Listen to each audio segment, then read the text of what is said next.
Question number 3 8.1 का, इसमें दिया गया है साइन ए बराबर 3/4। तो लिखेंगे साइन ए बराबर 3/4। तो साइन बराबर होता है लंब बटे कर्ण।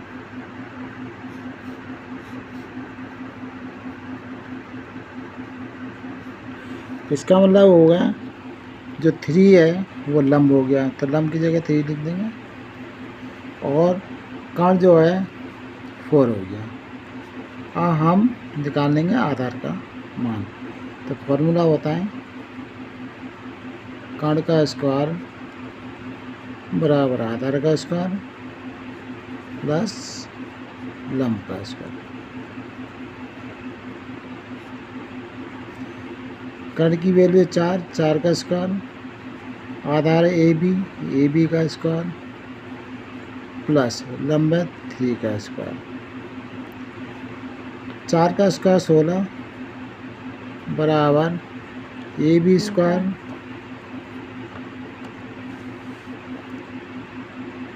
प्लस 3 का स्क्वायर 9।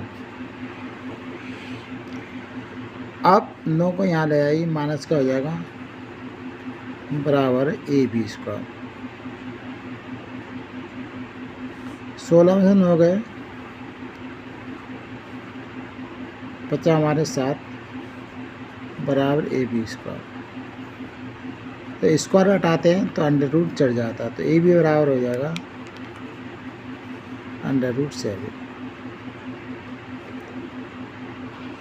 तो ए बी की वैल्यू 7 होते हैं, तो हम रख देंगे √7। अब हमें मान निकालना है कॉस ए का, तो यहाँ पर देखेंगे कॉस ए, यहाँ लिख देंगे कॉस ए बराबर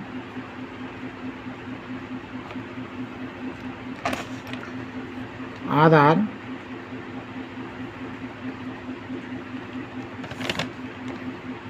बटे कर्ण। ये इसका फॉर्मूला होता है। आधार की जगह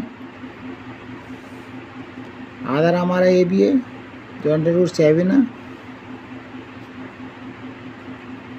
और कर्ण का मान है 4, ये वाला।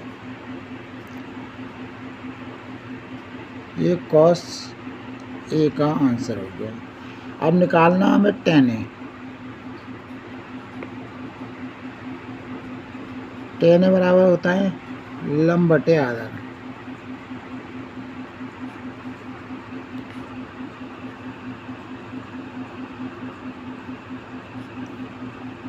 यहाँ लंब देखेंगे तो 3 है और आधार √7 है, तो हो जाएगा 3/√7। ये दोनों के मान निकल आया। क्वेश्चन नंबर 4 दिया गया है 15 cot A बराबर 1। 15 को बटे में जाएंगे तो cot A बराबर हो जाएगा 8/15, और cot बराबर होता है आधार बटे लंब। यानी आधार की वैल्यू 8 हुई है और लंब की वैल्यू 15 हो जाएगी। और एक फॉर्मूला होता है, आपको मालूम है, कर्ण का स्क्वायर बराबर आधार का स्क्वायर प्लस लंब का स्क्वायर।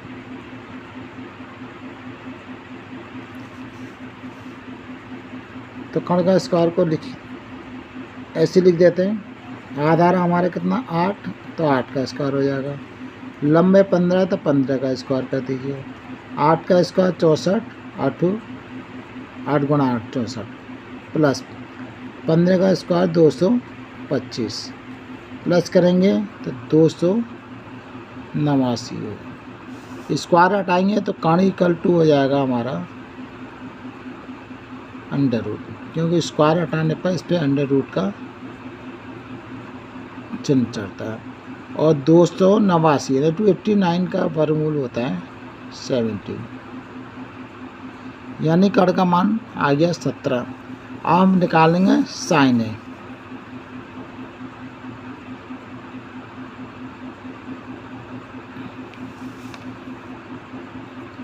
तो साइन ए बराबर होता है लंब बटे कण।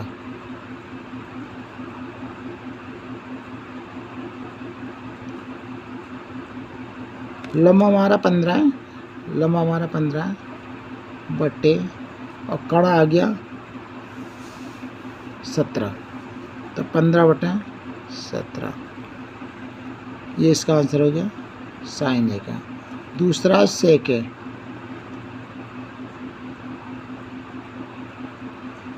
सेक के बराबर होता है कण बटे आधार।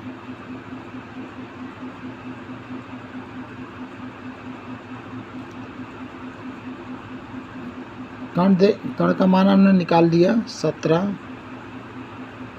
और आधार इस जगह 8 है, आधार इस जगह 8 है।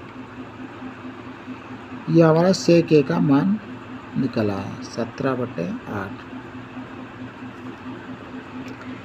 8.1 का क्वेश्चन नंबर 5 दिया गया है, यदि सेक थीटा बराबर 13/12 हो तो अन्य सभी त्रिकोणमितीय अनुपात परिकलित कीजिए। तो दिया है सेक थीटा बराबर 13/12 और सेक थीटा यानी सेक बराबर होता है कण बटे आधार। तो यहाँ मैंने डायग्राम बना दिया, कण की जगह 13 है 13 लिख दिया, आधार की जगह 12 लिख दिया। अब हमें लंब का मान निकालना है, तो फॉर्मूला इसी को लगाएंगे, कण का स्क्वायर बराबर आधार का स्क्वायर प्लस लंब का स्क्वायर। इसके द्वारा लंब का मान निकाल देंगे। कण की वैल्यू है 13 का स्क्वायर, आधार है 12 प्लस लंब को हम BC लिख सकते हैं। 13 का स्क्वायर 13 गुणा 13 169, 12 गुणा 12 144 प्लस BC स्क्वायर। और 144 को लेफ्ट में ले आएंगे तो माइनस का हो जाएगा, चिन्ह बदलते रहते हैं, प्लस वाले माइनस है माइनस वाले प्लस में, तो 144 को ले आए माइनस हो जाएगा इक्वल टू BC स्क्वायर। इसमें से माइनस करेंगे 169 से 144 तो यह आ जाए 25 इक्वल टू BC स्क्वायर। अब स्क्वायर हटाएंगे तो रूट चढ़ेगा, तो BC इक्वल टू हो जाएगा हमारा √25।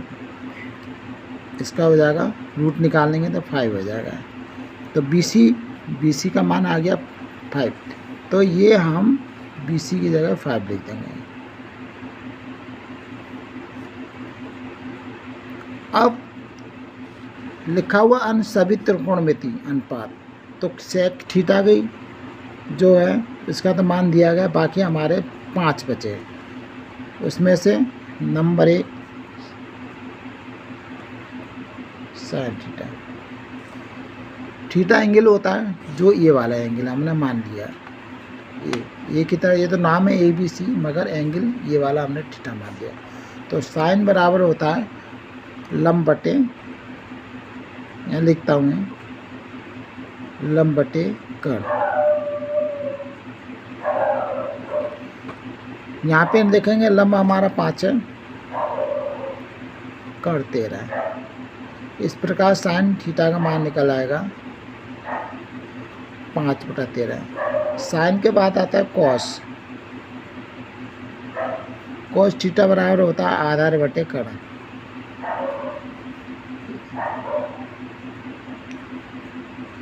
आधार का मान देखेंगे तो 12 आएगा, कण 13 है, ये कॉस थीटा का मान निकल आया। तीसरा नंबर में होता है टेन थीटा, तो टेन थीटा लिखेंगे।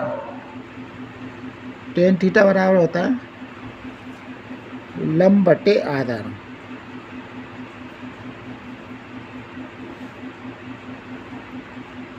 तो लंब जो यहाँ पे 5 है, आधार 12 है। ये tan थीटा का मान निकल आया। tan के बाद है चौथा नंबर आता है cot थीटा। cot थीटा बराबर होता है आधार बटे लंब, यानी tan का उल्टा होता है आधा cot। तो cot बराबर, जैसे tan थीटा बराबर लंब बटे आधार हुआ, तो cot बराबर हो जाएगा आधार बटे लंब, यानी 12 बटे 5। 5वां नंबर सेक का होता है, वो तो पहले से दे रखा है, सेक की वैल्यू तो पहले ही दे रखी है इसमें। अब सेक के बाद है कॉसेक। कॉसेक जो है वो साइन का उल्टा होता है, तो कर्ण बटे लंब।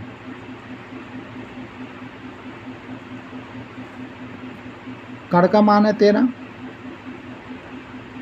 लंब का मान है 5। इस प्रकार ये सवाल सॉल्व होता है। अब क्वेश्चन नंबर 6 देखिए आप। दिया गया यदि एंगल ए और एंगल बी न्यून कोण है, जहाँ cos A equal to cos B, तो दिखाइए एंगल ए बराबर एंगल बी। ये हमें दिखाना है, सिद्ध भी करना है। तो हम क्या करेंगे,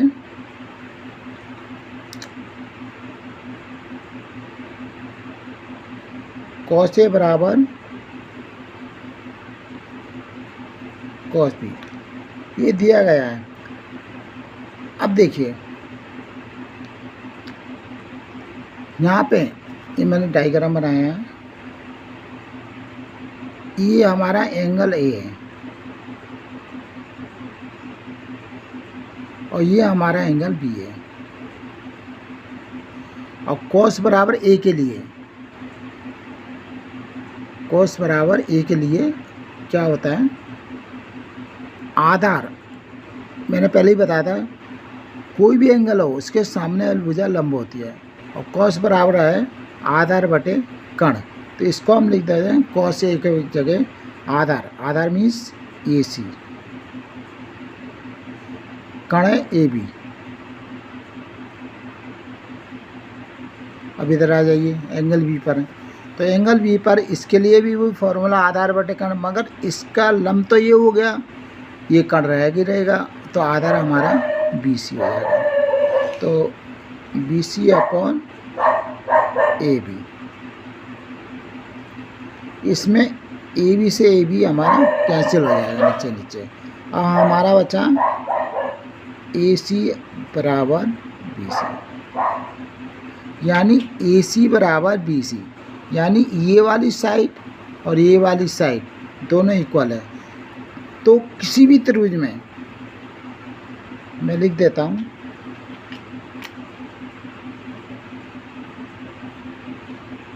किसी भी त्रिभुज में अगर दो भुजाएं बराबर होती हैं,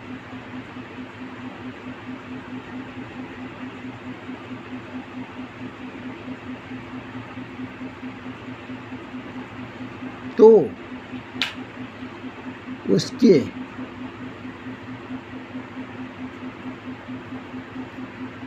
संगत कोण भी बराबर होते हैं।